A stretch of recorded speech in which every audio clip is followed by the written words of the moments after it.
Welcome back.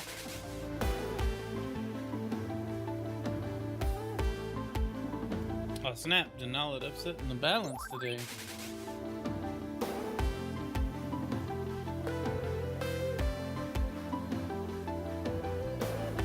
It's Pikachu! Give that. Is it Pikachu? Welcome back. Oh, his dad got me. It'll be quicker than that.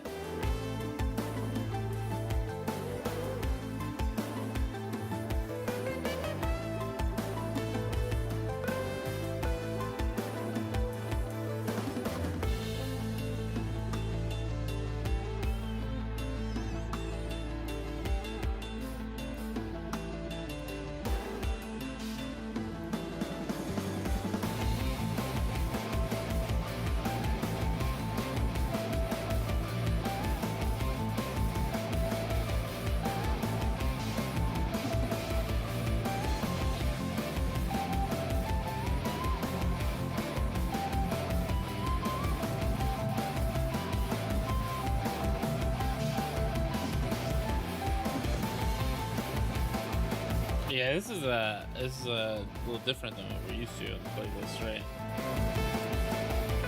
But I actually very much enjoy this. My tastes are all over the place, right? Feed is muted here.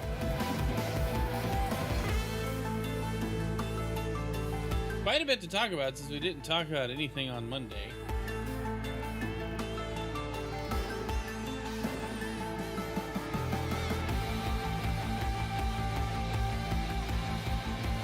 Very confused.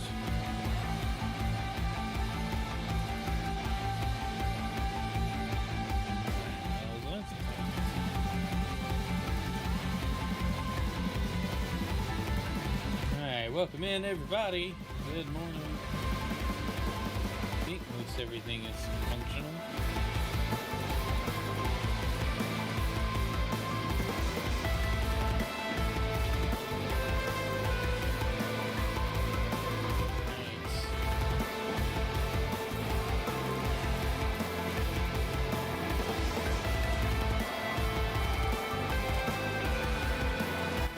Happy Wednesday, guys. It's the middle of the week.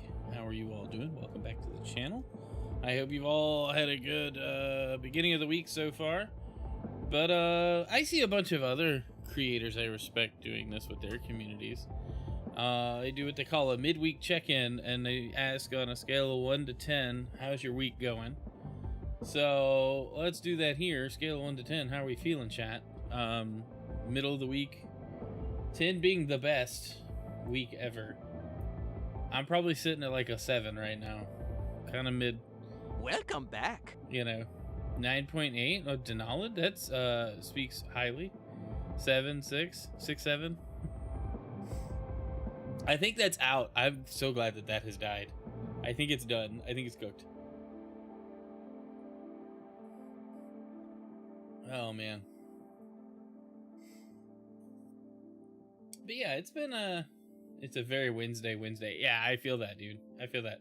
I've sitting about a 7, personally. Didn't even think of that.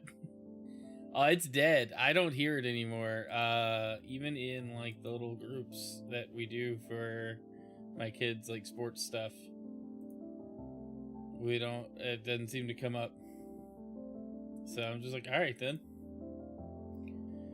Okay, I don't know if TikTok is actually working or not. It's looking kind of funny. Like it's loading, but it's not actually connecting. So I don't know. Actually, I got a new pedal, so 9.5. Have you used it yet? Have you got to play with it? I was wondering how it sounded.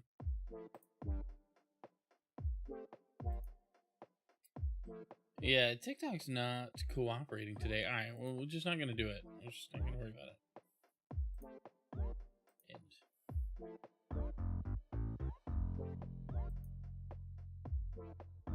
We'll try again another day, but I quit.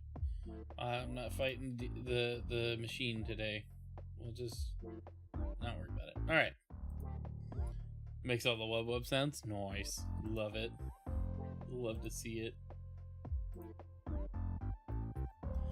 All right. Well, let's jump in to quite a few topics today. We've got Sony upsetting people. That's like our main topic. Making some seemingly off the wall decisions that don't make sense, but we'll get into it. Let's start with changing the soundtrack. As much as I like the Animal Crossing and Chill KK and Friends tracks, I need something less distracting. This one's got such a groove to it. Like,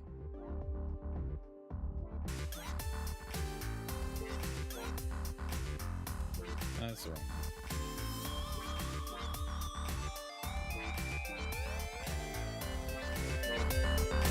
Like, I don't know if the bass comes through on the stream. I just love this track.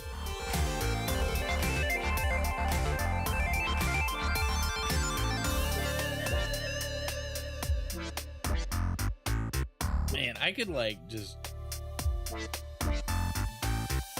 I can't leave it on in the background while I'm working. It's too distracting. I'm just gonna tell you guys now. Alright, we're gonna start with Pokopia. Pokemon Pokopia comes out tomorrow. Looking like a really good... Hey! Thanks for dropping that thumbs up emoji over on the YouTube stream. That's right. Exclamation point partner. Push. If you guys could help by going to the YouTube stream, the full screen stream, clicking the like button and dropping a thumbs up emoji in the comments to let me know that you did so, would be super duper helpful. Don't leave the platform you're on, wherever you're watching from. Stay there, enjoy it there. Just open up another tab, open up an app, pull up a second device, and just pull up the stream there, and let it run. Engage in two places, if you are so inclined. But all right, let's jump into it. All right, Pokemon Pokopia comes out tomorrow. We've got very good, very highly, favorable Metacritic scores. It's looking good. I guess we'll get the user feedback starting tomorrow. But I'm very much looking forward to this game. I don't know if I'm gonna pick it up tomorrow on release day. I gotta see if I can even get it, because there's no GameStop in my town anymore. We're gonna have to probably go to Walmart. Hey Brent, good morning, good to see you. But I think I'll try, but I don't know for sure just yet. I want to. I remain hopeful that our local Walmart will have it. But yeah, I'm definitely gonna try to go get a physical copy of this game at some point. I may have to order it, so it might be a little bit. But I do want to play it. I don't know if it's going to be a stream game for me. It may be an offline chill game and then eventually turn into a stream game once I finish up some other stuff in our nighttime playthroughs, let's plays that we're doing. But anyway, so yeah, it's looking good. Good on them. Koei Tecmo has been a good partner for Nintendo across their IPs, and this looks to deliver on that just as well. Pokemon Crossing. Basically, it's Animal Crossing, Pokemon, and a little bit of Minecraft survival kind of stuff all thrown together. Stardew Valley. Yeah. There you go. I like that one. Stardew Valley.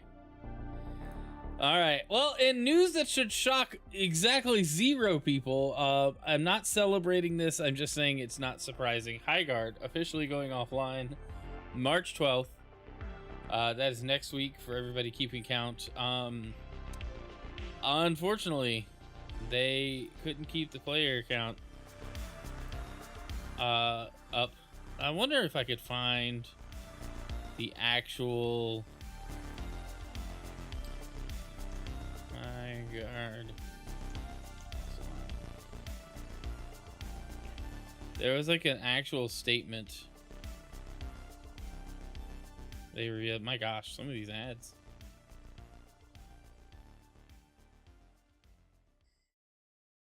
I figured it would be like in the top. Anyhow. Alright, well, it's going offline next week. Here it is. Here's the thread. There's a final update coming. I thought I had this pulled up, but I did not. Harvest Lunala. Nice. I'm so incredibly not shocked. I also have no stake in the success or failure of this game. I'm not either. Like, I don't have any ill will towards the game or the team that made it. I just don't think they made a good game. But what does my opinion matter, right? Like, I'm just out here talking about it. But today we're sharing difficult news. We've made the decision to permanently shut down Highguard on March 12th. Since launch, more than 2 million players stepped into Highguard's world. You shared feedback, created content, and many believed in what we were building. For that, we're deeply grateful. I think if many believed in what you were building, the player counts would have retained. And I'm not one to sit there and ride the Steam charts and look at numbers like all the time. But if the game was that, 2 million people tried it and you couldn't keep a tenth of that, a fifth of that in your actively playing day-to-day kind of situation, I argue if people really believed in what you were building. There might have been some. Despite the passion and hard work of our team, we've not been able to build a sustainable player base to support the game long term, and that's very true. Servers remain online until March 12th. We hope you'll jump in with us one more time to show you your support and get those final great matches in while we still can. The team is excited to release one final game update to enjoy in the remaining life of the game. We'll be adding a new warden, a new weapon, account level progression, and skill trees. Full patch notes are coming, and we're targeting tonight or tomorrow morning for patch release. From all of us at Wildlife, thanks for playing, for supporting us, and for being a part of Highguard's story. Aspen Gold dropping the oof. Alright, anyway, I'm not here to dunk on anybody's failures. I am of the firm mindset that had the game been a little more focused and not as broad, it would have done a lot better. But also, the hero shooter live service market is so oversaturated. Like this is a hard market to break into.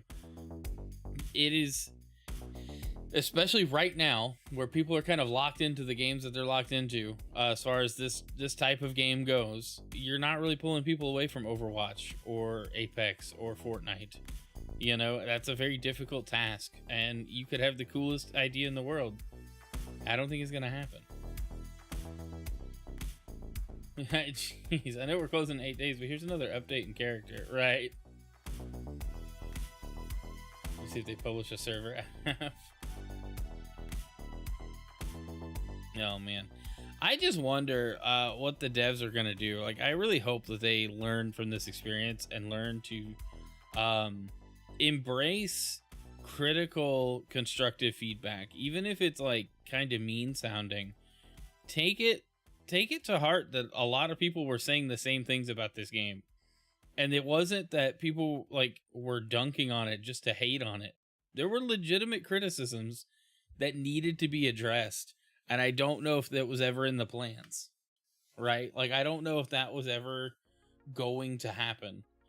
But it is a bummer to see, and I really hope that they learn and can make something better, wherever they end up. That their skills are actually used. Hey, Supersonic, good to see you. How are you doing this morning? All right, Genki shared this. This is from Jason Schreier. I don't know why I said his name with such disdain. I think because this is usually like behind a paywall. And so we can read it. Can we read it? All right, we can read it. All right, let's talk about this. Well, Genki shared the key points. So Sony, this is our big title, by the way. Big story. Title story. What words? Sony no longer plans to release its big PS5 games on PC, according to Bloomberg. PlayStation returning to console exclusivity. Single-player titles such as Ghost of Yotei and Saros will remain exclusive to PS5. Other games such as Marathon and Marvel Tokon Fighting Souls will be released on multiple platforms. And let's look at that. Let's look at the article, because I didn't know it wasn't behind a paywall on Bloomberg. Oh, excuse me. The takeaways by Bloomberg AI. Sony Group Corp no longer plans to release its big PlayStation 5 games on PC, returning to console exclusivity after 6 years of multi-platform releases.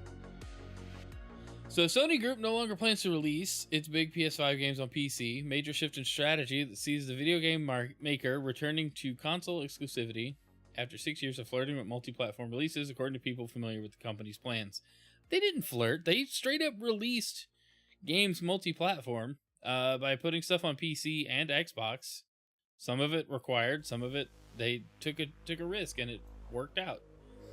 Online games such as Marathon and Marvel Tokon will still be released across multiple platforms, but single-player titles, such as last year's samurai hit Ghost of Yotei and the upcoming action game Saros, will remain exclusive to PS5, said the people who asked not to be identified because they weren't authorized to talk about the company's strategy.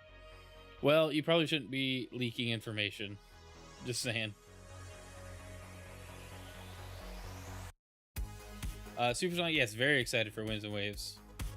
We can talk about that after we go through the articles, for sure. The people cautioned that things could change in the future due to the unpredictable nature of the video game industry, and that Sony's plans are constantly shifting. But in recent weeks, PlayStation scrapped plans to bring Ghost of Yotei and other internally developed games to PC. 2 games made by external developers but published by PlayStation, Death Stranding 2 and the upcoming Kena Scars of Cosmora, are still planned for PC release on PC this year. A PlayStation spokesperson declined to comment. There are likely a few reasons behind this shift. One is that several recent PlayStation games have not sold well on PC. A faction within PlayStation has also expressed concern that releasing their games on PC risks damaging the console's brand and will hurt sales of the PlayStation 5 and its successors, according to the people familiar with Sony's inner workings. For decades, I really wish this bar would chill out and quit moving.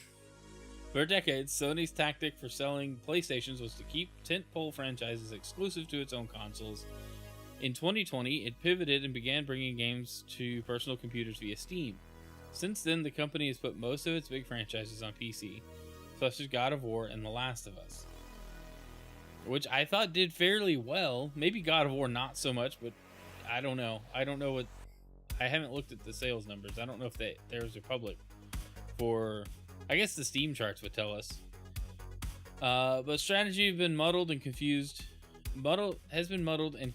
many players. Most PC releases arrived months or years after the games came to PlayStation. The cadence was never consistent, and the announcements appeared to be haphazard. The company also upset PC players by asking them to create PlayStation Network accounts to access many of the games. Well, see, that's kind of skewed as well. They did, but after a game came out, and that was the issue, was that it was required after they had been playing the game. But if they had signed in or tried to, there were people in regions where there's no PlayStation Network at all, so they couldn't have made an account in their region, meaning they lost access to their game. Many Xbox games on Steam and PlayStation let you log into your Xbox account. So, like, you can connect your cross-platform accounts. Nobody complains about that because it's very upfront about how you're connecting you need the account to play the game. The issue was that the PSN account requirement came in the middle of a game's release. A game had been out 2 months, and then suddenly Helldivers was like, hey, you have to have this PSN account or you can't play your game anymore. And that's what people were upset about. It wasn't that they had to have a PlayStation Network account. If you're in a supported region, that's easy to do. If you're not, then yeah, you're left out, and that's kind of messed up if you've already bought the game. So that's a little skewed, but okay. Now Sony's looking to take a more straightforward approach, going back to console exclusives. I mean, it's simple. If those games aren't selling on PC, right, you're not getting the extra numbers you were hoping for. Yeah, it would make sense to cut them, to cull on the PC releases. Sony's 2 rivals in the console space have taken different paths. Nintendo Corp has released almost all of its games solely on its own Switch hardware, while Microsoft Corp has turned into a multi-platform publisher, releasing everything on PC and many games on PlayStation. Another factor behind Sony's pivot may be Microsoft's next Xbox, which is rumored to use Windows and be capable of playing PC games.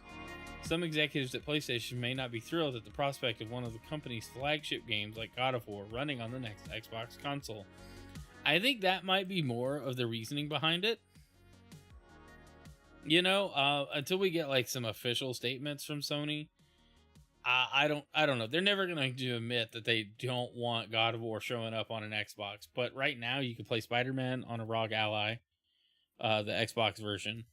So, you know, there's not much they can do. I mean, by having your game run on PC, you're already kind of supporting Microsoft.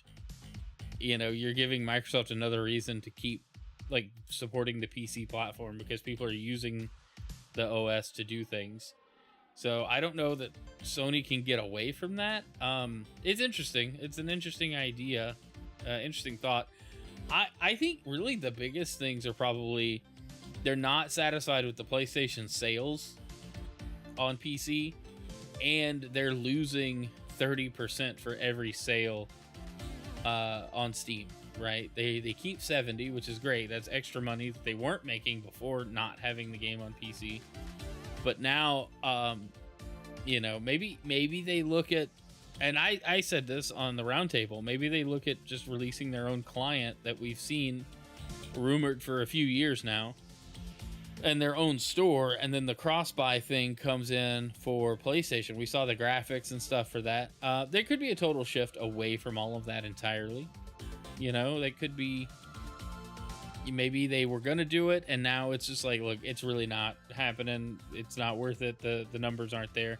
People aren't buying games like they were. New games aren't selling as fast because everybody that buys games is buying like less games per year. More because everything else is expensive and it's easier to wait on a sale, especially these single player games.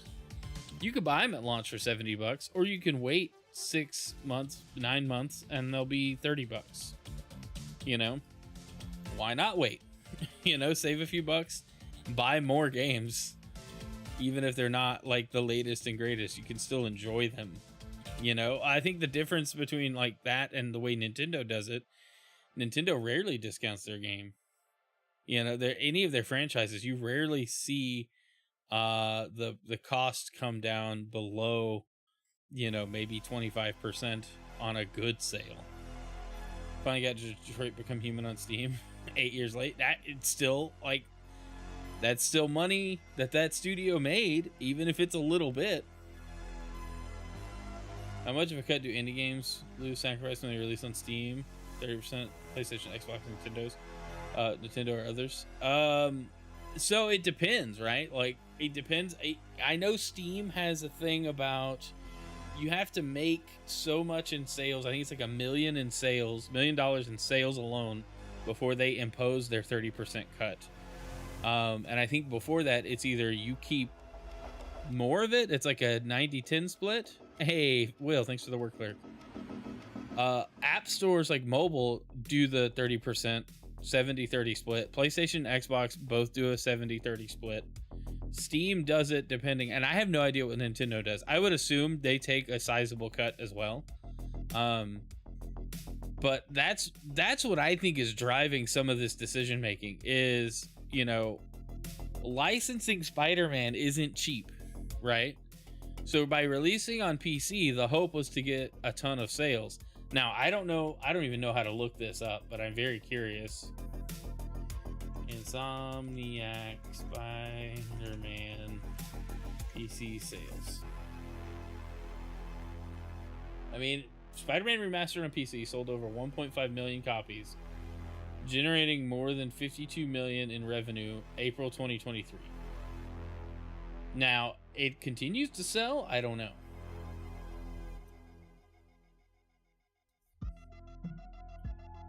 But then you take a look at Spider-Man 2. Let's see.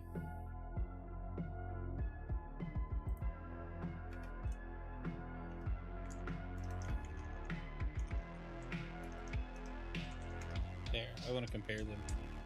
I'm very curious what that looks like. 70-30 is quite a bit. Does include indie coming to the platform.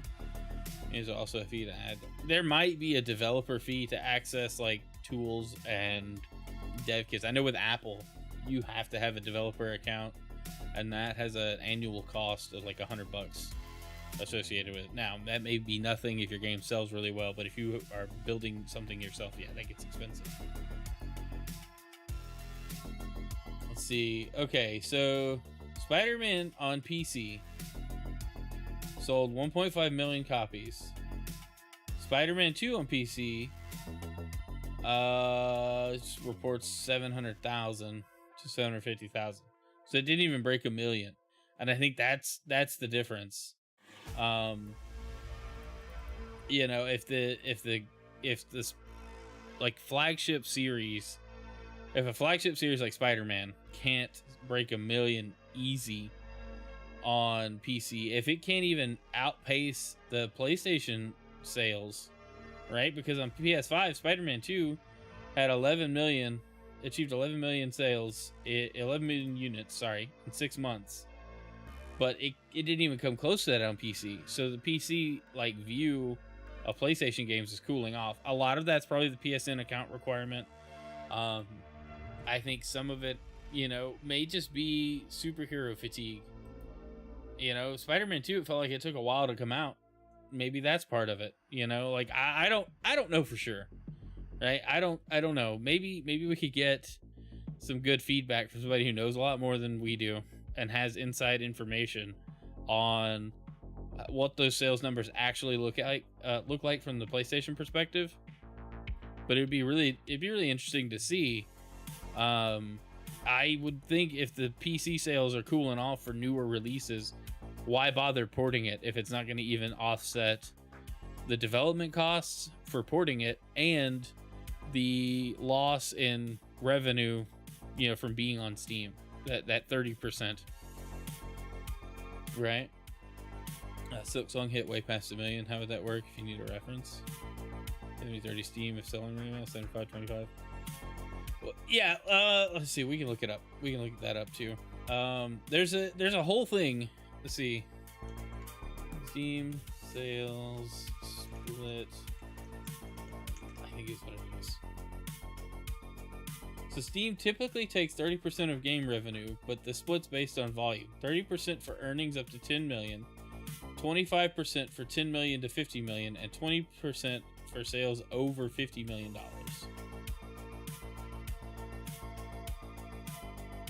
So I guess there's that. I don't know how that works. Steam revenue calculator.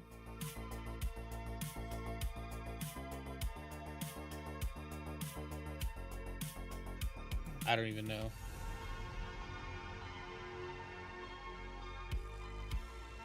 I mean, if they don't make that, if you get a less cut, the more you sell. I thought it was the other way around, but I think Steam makes exceptions for indie studios, but you have to like prove you're an indie studio. I don't know this. I don't know this without. I guess I need to be fact checked on that. But I thought they had implemented a licensing deal that was like, we're not going to take the 30% up front if you don't even hit the million in sales or whatever. That could have changed. That might be old news. But anyway. So yeah, there's a lot to say about that, but I think two things are happening. Microsoft moving to make the Xbox more of a PC, obviously. And then I think just the PC reception of PlayStation games has cooled off. They take so long to come out.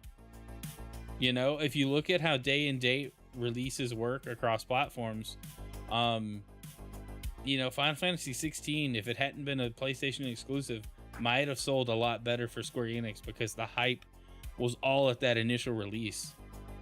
And then if you look at, you know, Final Fantasy 7 Remake, you know, the PC release was a lot quieter, and then the Switch 2 and the Xbox release was really hyped up because it was hitting two platforms at the same time, and those extra sales for Remake did really well. And Square is just my most recent example because they've committed to multi-platform day and date releases and not locking things behind exclusive contracts. Now, I'm sure if somebody showed up with a big enough bag, they'd be willing to talk, but I don't know that Sony is going to be able to offer a bag big enough to offset the lackluster sales for FF7 Rebirth and Final Fantasy 16 almost back to back, right? And I think other companies are taking note of that. In fact, I think I can find the article. Capcom is committed to like PC first.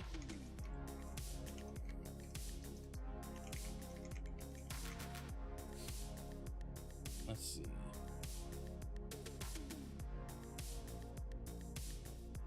That.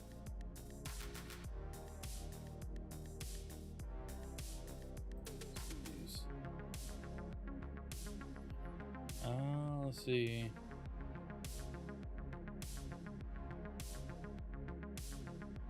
I don't even know. All these are old articles. I had read somewhere this morning. Let's see. Steam typically takes 30% cut of all gross revenue for games sold on its platform, regardless whether they're from indie developers or large publishers. Okay, so everybody takes that 30% cut.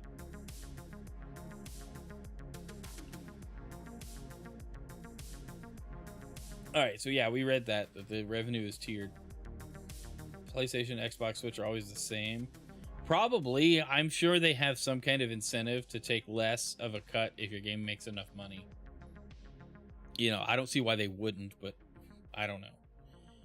But this is coming at a time where exclusivity is really front and center, and is it going to make or break the hardware or the platform? Are people behind it? Do they like it?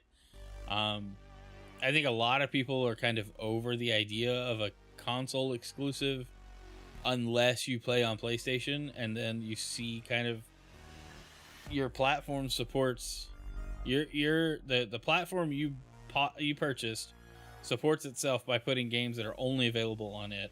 Nintendo does the same thing, but Nintendo is kind of an island unto itself. They literally will make decisions that make no sense in the industry and nobody cares. People still support Nintendo, like people still support Disney, right? So to say, like, to compare it directly to Nintendo, I don't know that PlayStation has that kind of weight in the industry. So I guess they'll see, you know, because what we're looking at is most of the games we're talking about came out 6 months to a year after they launched on PlayStation. That delayed release could still work, but I think day and date is how you get more people on board. You know, you gotta capture the hype at one time and not spread it out, because most people saw Spider-Man 2 come out on PlayStation. They're like, all right, we'll wait for it to hit on PC. And then by the time it hits PC, they're like, oh, well, I'm already playing other stuff. I don't have time for this game. There you go. You've already lost people who don't want to play the game. It's not that they didn't want to play the game. They just might wait until a Steam sale much later. I really think Sony's going to come out with their own store on PC at some point. I think that would still make sense for them financially. So they don't have to pull completely away from the PC market, but they can definitely control more of how the PC market behaves. And I think that is going to lend to them being able to make more rules about PC ports. They can do day and date, but they could also require a DualSense controller to work for their PC app. And you can't use an Xbox controller or a Switch controller. You know, they'll allow mouse and keyboard, but they really prefer a DualSense. And, you know, it dims the brakes. Or they could require, all the PlayStation Network accounts in the world to log in.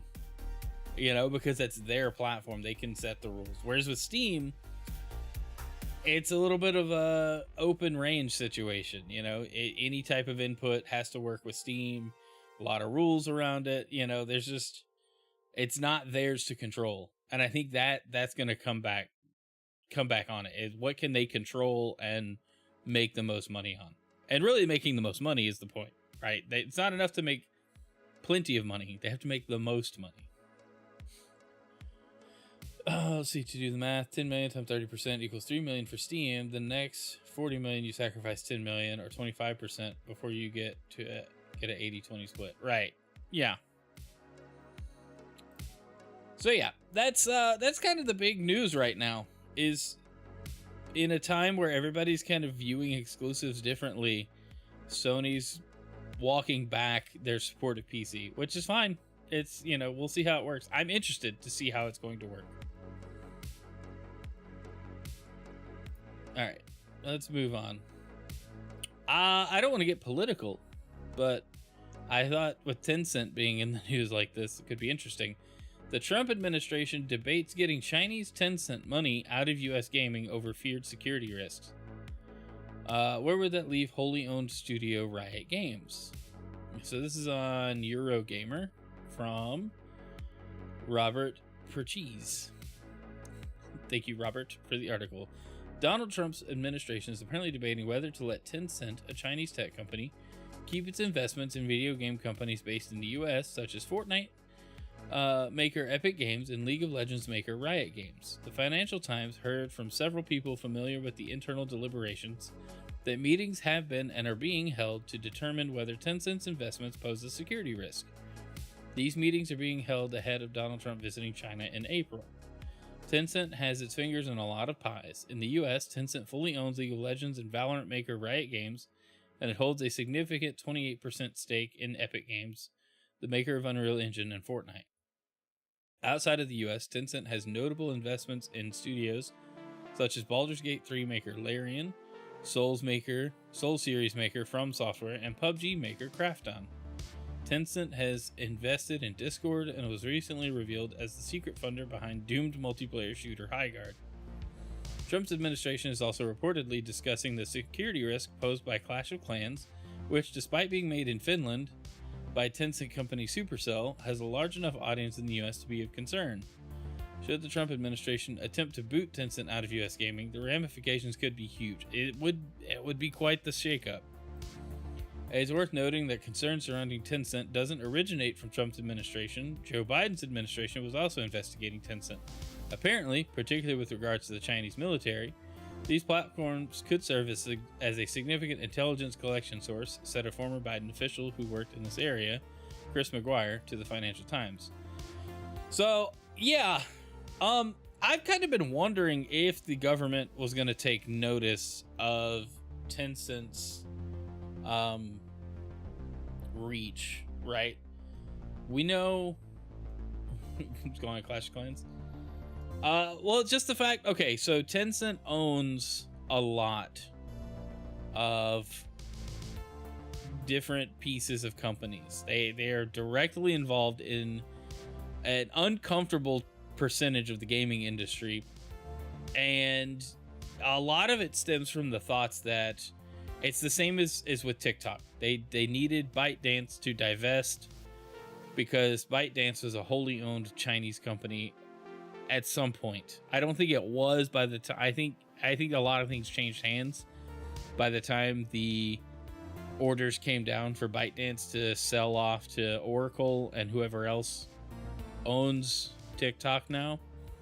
But I think the thoughts are the same. Tencent reports to the Chinese government because by law they have to report to the Chinese government what they're doing in different things, and I don't know all the details of that. I just know what I've read and what I've seen online, and a lot of it is exaggerations and probably isn't to be trusted. However, I think a lot of the concerns are what data is Tencent collecting from United States citizens playing games, having software on their phone, having software on their consoles. What are they collecting, and how much control does the US citizen have over where that data ends up? Because if somebody outside of the States is capturing my data and it leaks or something happens, I have no real legal recourse as a US citizen over what a Chinese company does with my information, right? I agreed to the terms of service when I played the game, but what am I gonna do? When privacy used to be the biggest issue, yeah, I kind of miss it. It's not about the games that Tencent has too much control influence. Red flag or looking into possible concern. Well, it's that they have so much influence in so many different areas of the gaming space that there is a security concern. What I would guess it comes down to user data tracking and what are they collecting on users, and is there a way for us to know honestly what Tencent is doing? You know, what requirements do they have? It's a whole mess. But the fact that they're finally looking at it is interesting. Now, if they were to drive Tencent out, then what does that mean for like Riot and Epic and some of these smaller studios that Tencent props up? You know, like it is, you know, it's a valid question. I just don't know that the ramifications are going to be good for anybody. So I guess we'll see. We don't know a whole lot yet. We'll see how this unfolds and what information comes to light. But yeah, I'm kind of the mindset that, you know, my own government spies on me. I don't really want other governments spying on me too, but I don't have a whole lot of control over that. I'd like to know for sure, but I don't, you know, and there's no way. Like the infrastructure is too complicated for us to really know it at a meaningful level, right? Anyway, we'll see what happens.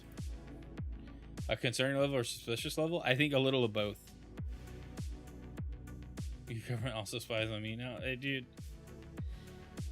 I have thoughts on that, but I don't think anyone would like my opinion on either side. Activision shuts down popular Call of Duty leaker, rubs salt in the wound by saying they weren't always right anyway. Even when leaks are wrong, they still hurt the people building the game and mess with player expectations. So the Ghost of Hope will only comment on official COD info now. I thought this was interesting. A prominent leaker for the Call of Duty franchise has been shut down by Activision. To add insult to injury, the publisher took one last chance to quash the legitimacy of the information they provided. On March 4th, Ghost of Hope, a Call of Duty reporter who claimed to have insider info related to the FPS series, posted about legal ramifications preventing their work from continuing. Activision has legally demanded that I stop leaking and disseminating confidential information related to Call of Duty /Activision. They write on Twitter, I'm complying with their demands. Ghost of Hope will continue to cover the games in some capacity, but only based on official news, rather than providing or commenting on current leaks and rumors. Their bio now denotes them as retired. In response, Call of Duty related YouTuber T-Dog tweeted out wondering if this means the Ghost of Hope was right about everything. Not quite the case, apparently. Nah, responds the official Call of Duty Twitter account. Even when leaks are wrong, they still hurt the people building the game and mess with player expectations. Alright, fair enough. Interesting. I guess you just ask to stop leaking stuff and maybe they'll stop. Time will tell.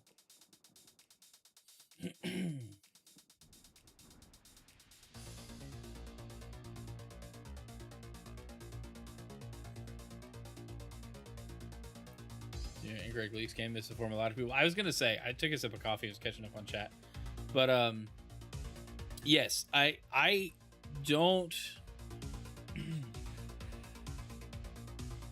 the reason I don't like leaks, and I'm very hesitant to report on even very credible leaks, is that when the information is wrong, the gaming community takes it out on the developers and publishers of the game. And when it's right, it ruins the surprise and anticipation of the game. So either way, a leak doesn't end up being good overall, except in that very short, like, news cycle attention span where you get that information, you stir up the hype cycle for like a day or two, and then it fades out because it's not official. There's no more news coming. The developer doesn't have any more to say. The leaker doesn't have any more information to feed. He's looking for the next, the next hit on the algorithm. And it's very self-serving when we start talking about leaks and rumors. And like I said, every time one comes across that I want to talk about, I'm like, let's weigh it. Let's see. Now some I will talk about. Sometimes I'll talk about it because it's like, hey, it's looking more like that's the thing that's happening, or it's just too big to ignore. We might as well bring it up, right? However, it does ruin some of the surprise. Like Pokemon Winds and Waves would have probably been a bigger surprise had I not known that that was the title going forward, thanks to the Terra leak, you know, and all the all the information that came out of that leak, right? It helps keep the game in mind. It didn't help Highguard. First I've heard COD this year. It's not in a good spot. Black Ops 7 was a huge disappointment, both financially and content-wise. Duty. Thanks, Will. Appreciate it. Okay, let's go on. We have a few more to talk about. Okay, I thought this was interesting. Fan-made community survey which asks you to vote on what titles you'd like to see backwards compatible on Xbox, on the current Xbox platform, with a surprising number of games being voted on from the original Xbox console. So I checked it out. We'll talk about the article. If you haven't seen it yet, an aspiring fan project recently launched as XboxGamePreservation.com to track what players actually want from Xbox's backward compatibility program. Now that the first batch of data comes in via LinkedIn, some interesting patterns are starting to emerge. It's a LinkedIn article. Android OG Xbox emulator released from beta yesterday. That's really cool. Surprisingly, the results suggest fans may want more original Xbox titles than the golden child Xbox 360.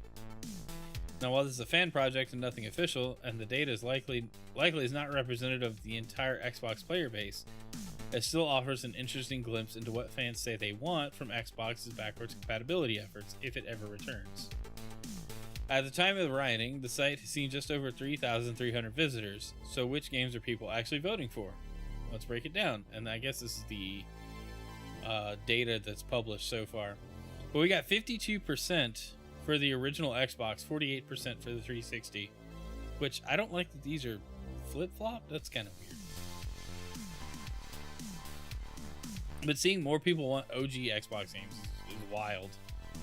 The top publishers voted on Activision, Electronic Arts, and then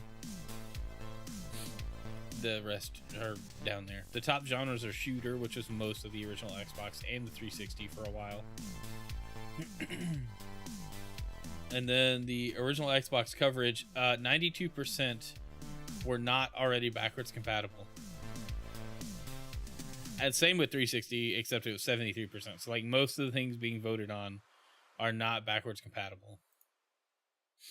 With the top game on original Xbox being voted on right now is Simpsons Hit and Run, which would be good. And then Silent Hill 4, The Room, and Silent Hill 2 taking second and third place, which is weird.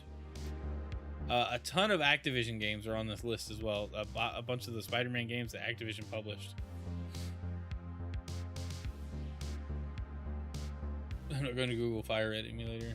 Using any of the 100 results. Made $20 for a 30-year-old 2MB game. Didn't vote for this because it wanted Google account data. I did, and I wasn't worried about it. It's not gonna. What are they gonna get from my Google account?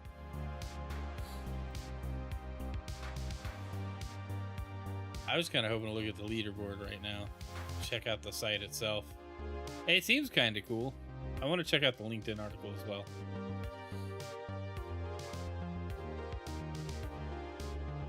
Let's see. So we've got, I don't know if you guys can see this. Here we go. Simpsons Hit and Run, Silent Hill 4 The Room, Silent Hill 2, Spider-Man Web of Shadows, Burnout 3 Takedown, Spider-Man Shattered Dimensions, Spider-Man 2 based on the film, Sonic Heroes, Jet Set Radio Future. Those should definitely be backwards compatible. Spider-Man Edge of Time, Fatal Frame 2, Crimson Butterfly Director's Cut, Jurassic Park Operation Genesis, wild. Transformers War for Cybertron, yeah, that one should actually be backwards compatible. Lord of the Rings The Two Towers, which that was one of the games made in the Tiger Woods PGA Tour engine. The Simpsons game, Blur was pretty fun. The Simpsons Road Rage, Ultimate Spider-Man, Sonic and Sega All-Stars Racing, and Alpha Protocol to round out the top 20. a solid list. 4 minutes to get all these running with HD mods. You could. But the less work I have to do to enjoy a game, the more likely I am to go and play it and enjoy it. All right, so we looked at LinkedIn. This guy shares his data pretty openly. That's the data we covered. Okay, that's neat. All right, let's move on. All right, so this is interesting. This is kind of blowing up. But now Xbox has also patented help sessions that play your game for you when you're stuck. Unlike Sony's Ghost Player patent, Microsoft's patents involve getting a human or AI to take over. Following recent reports that Sony's patented tech that lets players hand the controls over to an AI helper, Microsoft has now patented something similar. The company was recently granted a group of patents which refer to video game help sessions and let players have someone take over the controls when they're stuck. According to one patent, spotted by Tech for Gamers, the patent suggests a scenario where a player is stuck in a particular section of the game and may need help. The patent describes a situation where the system can use machine learning to detect that the player is having problems and displays a pop-up message asking if they need help. If the player requests help, the game could theoretically create a save state from that point and start a help session, where the player's controls are taken over by a helper, which could be another human or AI. In the patent's example, the player is struggling to find a hidden gem. A pop-up appears asking, would you like to accept help to find the gem? If so, click yes to save your game here. When a helper is found, another pop-up says Lucky 7's available to take over your game. Transfer control to Lucky 7. Oh god, no. That sounds awful. If the player accepts, the helper then takes over and will be able to talk to the player as they control the game for them. Revocation Radio, thank you so much for that raid. Thanks for coming in. We're talking about Microsoft's use or patent of an AI helper. Microsoft adding Copilot everywhere except school teams and Excel.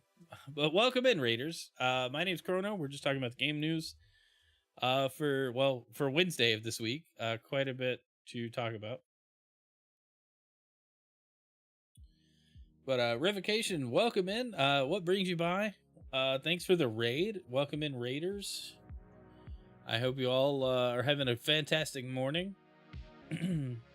I know we're having fun here talking about Microsoft patenting an AI helper service. The big thing with this patent, though, I don't really want to read through the whole article. The big thing with this patent is this was filed last year and was recently granted. So people are saying that the new CEO, Asha Sharma, is like getting to work right away and leveraging AI, but like this is already in the works. This is on the plans, and we're going to see a lot of that over the next few months. Excuse me. Sorry. We're going to see a lot of this over the next few months, where plans that were already on the books for Microsoft and Xbox are going to come to light, because that's how companies work. They work, years in advance. And we're going to see these things related to AI and maybe Gen AI and other stuff. And people are going to blame Asha Sharma and say, oh, well, she's doing all such stuff really quick after she said she didn't want to use AI except where it makes sense to. And it's like, hey, they didn't code this up yesterday. They didn't file this patent yesterday. This patent was filed for in 2024 and was approved now. So, before you get upset or call people out or, post angry, dumb messages on social media about stuff that you don't fully understand, just take a step back and realize, hey, the patent process is a really long thing. And, I'm not defending Microsoft. I don't want this. I don't want AI helpers being prompted at me when I'm sucking at a game. I just want to fail upward, do bad until I succeed. But anyway, let's move on. All right, we got 3 new titles hitting the NSO service this week.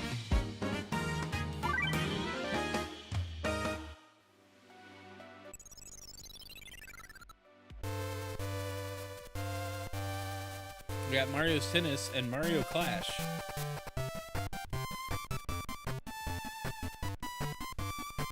Did the Virtual Boy have a link cable so you could play like 2-player?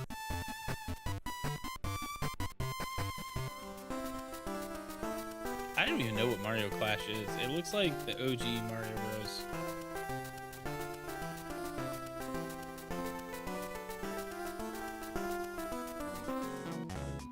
This is surprising. Because didn't they remake this whole game? Like, wasn't this a whole remake on the Switch?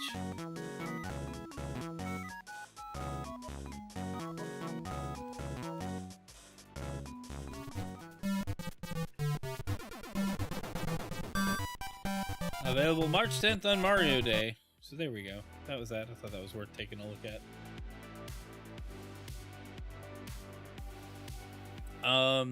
I still need to figure out if I'm getting a Virtual Boy helmet headset situation or not. You could say some Windows updates were coded in a day. You could. But Microsoft's a huge corporation. Nothing happens quickly there. You would think, but nothing happens. Everything goes through like approvals and stuff. All right. This is a new crossover event for Apex Legends. I'm very surprised to see. Back, but it's still a pea shoot in 2020. You want real firepower? Make it a rampage. You want it accurate? You put it in Rampart's hands. Guidey, you even listening to what? Whoa! Now that's some bloody firepower. I got a little free time. Either of you Blancas fancy a suit? I've not seen it. With the fact that Gundam is doing an Apex crossover is insane.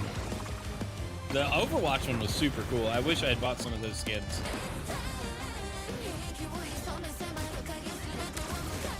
Oh, look at this.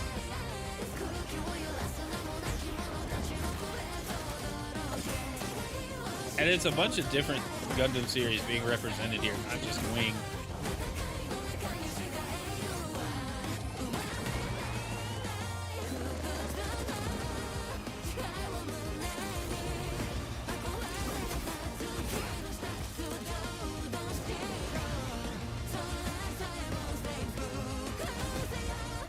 Oh, it looks so cool.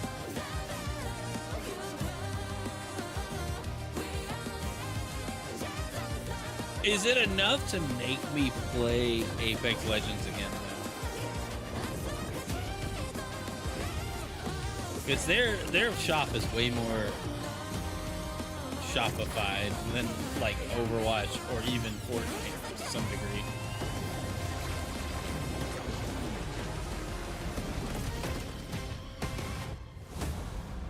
That looked awesome. That looks so cool. Sometimes I wish I still played Apex. Alright, and okay, our last story. The gamer is saying that they played Crimson Desert for 6 hours. They still don't know what it is. That's right. Hey, there we go. I don't like that the autoplay was like, hey, this will play. And it's like, okay, but autoplay should be off. It did it anyway. Okay, so I saw this article circulating. Dexerto posts streamer manager Reed Ducksher voice support for viewbotting, saying creators are at a disadvantage without it.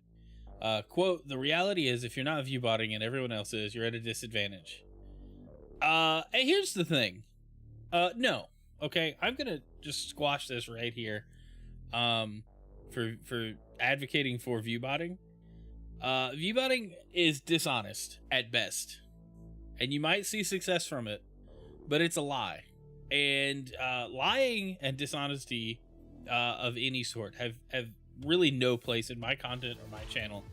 So I figured, just to let you guys know, anybody watching my videos, I don't viewbot. I don't do any of the metrics hacking. So I don't have people come and like my streams on YouTube. I don't have bots on any platform. I would feel like a total clown doing that. Like, that's a lie. I'm not big. Lying is one of the worst things you could do. But yeah, I just have there's no place on my channels in my content for this kind of thing. If you're doing it, I would strongly ask you to reconsider what you're doing with your life. Because if everyone's viewbotting, right? Then that explains why streamers getting content deals is so difficult these days. Because, hey, if your traffic isn't real, then who are we advertising to? Right? So I just wanted to address that here. Not that I have a massive audience, but if this clip ever surfaces, over time, I've always been against this, and I will always be against it. I'm not opening up anything on my channels to view botting. I had trouble with guys sending followers to my channels, like bot followers, and finally found a solution to it because it was bugging the heck out of me. Yes, that is the point of view botting, Grow Squid. Number go up. That's the only point. None of the big names that I know of used view botting as big as they are. If you are committing fraud and everyone else is, you're at a disadvantage. Right. No, you're just not committing fraud. And I really would hope that Twitch actually starts cracking down on this crap, because this is not how you build a community. It's not how you build authenticity. It's very obvious when people are botting. And I'll tell you this, Twitch may be in the spotlight for it, but some other platforms are just as bad, if not worse, about view bots. I've seen a lot, and I'm streaming on Rumble right now. I've seen a lot of people on Rumble with thousands of viewers on their live streams. No one is chatting. No one is clicking like. It's just a big 4-digit number while they're live. That something's up with that. That's weird. People know how to chat. People know how to engage with a stream. People can leave a comment. So I'm just saying, like, I'm not doing any of that. I don't have the patience. I don't have the any desire for that. I don't have the conscience to, like, deal with that kind of thing. The pressure that I would put myself under hoping I don't get caught would be obvious, right? Like I would feel like an absolute fraud. And yeah, that's what I gotta say. Like, I would not feel like anything I get out of streaming, any growth, any deals, partnerships, any income, I don't feel it would be worth it. I feel it would be just all fraud, and I would personally feel terrible. Shortcut to get partners, you can get more money. Theory is that you go up in the channel list and get real viewers. The reality is, if you're entertaining people, you will get viewers and momentum. So I think that's the reality of it, is if you're genuine and you're doing a good job, then good for you. Everybody's growth is going to be different. Everybody's audience is going to be different. I'm not trying to get the audience that some other, like, streamers who are 10 and 20 times the size I am. I'm not trying to get their audience. I'm trying to build my own community and my own audience and people who come here for my content. And I'm not trying to be like everybody else. I don't care what everybody else is doing. Not in that, if you're obviously Denali, Will, you guys are streamers and content creators. I care about what y'all are doing, as a friend, but I don't care. Like, I don't view you guys as competition because our goals aren't the same. And even if they were, we're doing our own thing. Make a business out of it, invest in real marketing, not fake viewers. No, indeed. If you're paying to get money, might as well just directly gamble. Squid, I can agree with that. You might as well just play the lottery or go bet on horse races or something.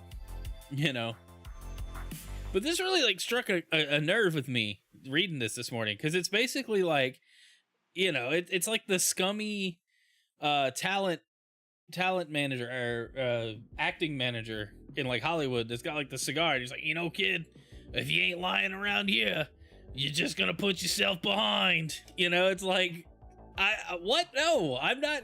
I don't believe that for a second. I don't know, guys. That's where I'm gonna leave. That's it for the game news today. I appreciate you guys checking out the stream. Anybody that came in on Revocation's raid, thanks. Revocation Radio, I see you dropped a follow. I appreciate that. Very, very grateful for that. I'm gonna replay that one. Yeah, there we go. Now I see it. Appreciate it. I hope you've all enjoyed your time on the stream this morning. Oh, Supersonic was asking about my thoughts on Pokemon Winds and Waves, and we did do the initial reaction to it. But having sat on it for almost a week now, I'm still very excited for it. I think there's a lot to look forward to that we don't know about yet. You know, there's a lot that Pokemon Company has to announce regarding this game. But I think my favorite thing is it's not coming out until 2027. So it's not going to be rushed to match the card game or the anime or any of it. They're just adjusting the whole schedule probably for the game. And if they do that, then I think they've got a great opportunity to change our minds about Pokemon very quickly, I might add. So I'm very excited about it. I like the starters. I'm going to pick the water starter, as I usually do. But anyway, I do have to go get started on work. Let's find somebody to raid. If you're watching on YouTube, it will redirect you to Reforge Gaming's channel.